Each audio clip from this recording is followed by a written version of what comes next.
اللہ نے قرآن کریم کے اندر اولیاء کی دو کیٹیگریاں بیان کرتے ہوئے فرمایا اولیاء الرحمن اولیاء الشیطان. ہے توجہ؟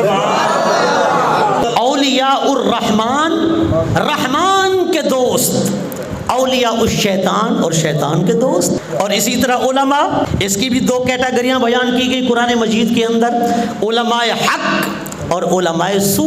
علماء حق اور علماء سو.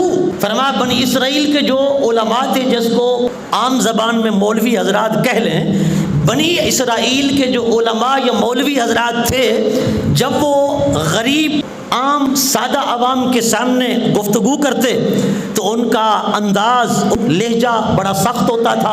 ان کے لیے وعیدیں ہوتی، ان کے لیے سختیاں ہوتی، ان کے لیے شدت ہوتی کہ تمہارے لیے یہ وعید ہے، یہ عذاب ہے، یہ تمہارے لیے سزا ہے، وغیرہ وغیرہ. لیکن جب دیکھتے کہ آگے پیسے والے لوگ ہیں، امیر لوگ ہیں، تکڑے لوگ ہیں، ان کے چہرے دیکھتے تو پھر روح سخن چینج ہو جاتا، پھر انداز گفتگو بدل جاتا، پھر گفتگو میں نرمی آ جاتی، لہجے میں نرمی آ جاتی، وہ وعیدیں بھی ختم ہو جاتی، وہ سختیاں اور شدتیں بھی ختم ہو جاتی. ان کے لیے پھر خوشخبریاں ہی خوشخبریاں ہوتی ہیں، ان کے لیے نوید ہی نوید ہوتی، بشارت ہی بشارت ہوتی. اللہ رب العزت نے فرمایا کیسے مولوی ہو، اگر غریب سامنے آئے تو اس کے لیے سزا ہے، وعید ہے، سختی والی بات ہے، شدت والی بات ہے. امیر لوگ سامنے آ جائیں، پیسے والے تکڑے لوگ، فرمایا تمہارا روح سخن چینج ہو جاتا ہے، انداز کلام بدل جاتا ہے، گفتگو میں نرمی آ جاتی ہے. ان کے لیے وہ سزائیں بھی نہیں ہوتی، وہ وعیدات بھی نہیں ہوتی. فرمایا اللہ نے قرآن کریم کے اندر وہ تم تو بدترین مولوی ہو، بدترین مولوی ہو. اللہ نے فرمایا تم علماء سو ہو، اولیاء الشیطان ہو، تم میرے نہیں شیطان کے دوست ہو.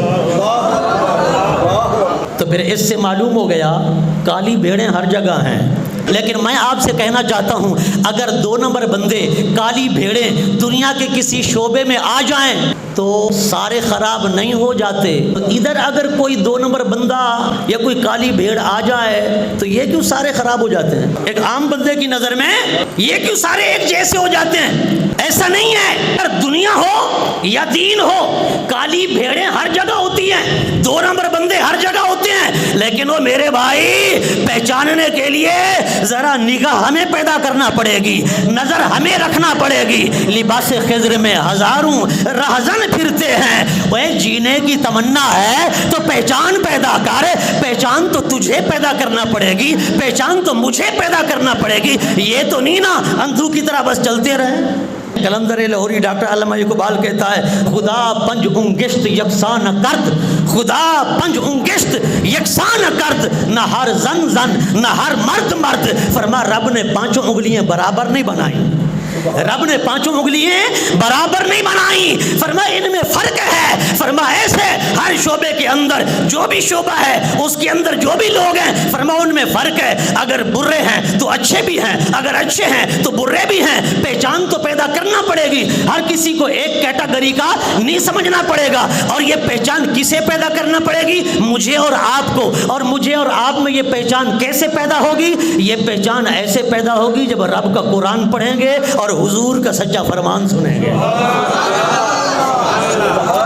لیکن چونکہ ہماری یہ عادت ہی نہیں ہے کہ اللہ کا قرآن سنیں، ہماری یہ عادت نہیں ہے کہ ہم حدیث سنیں. سیدھا سادہ قرآن و حدیث سننے کا ہمیں شوق ہی نہیں ہے. ہم تو نوحے سننے والے ہیں، ہم تو دوڑے سننے والے ہیں، ہم تو ماہیے سننے والی قوم ہیں.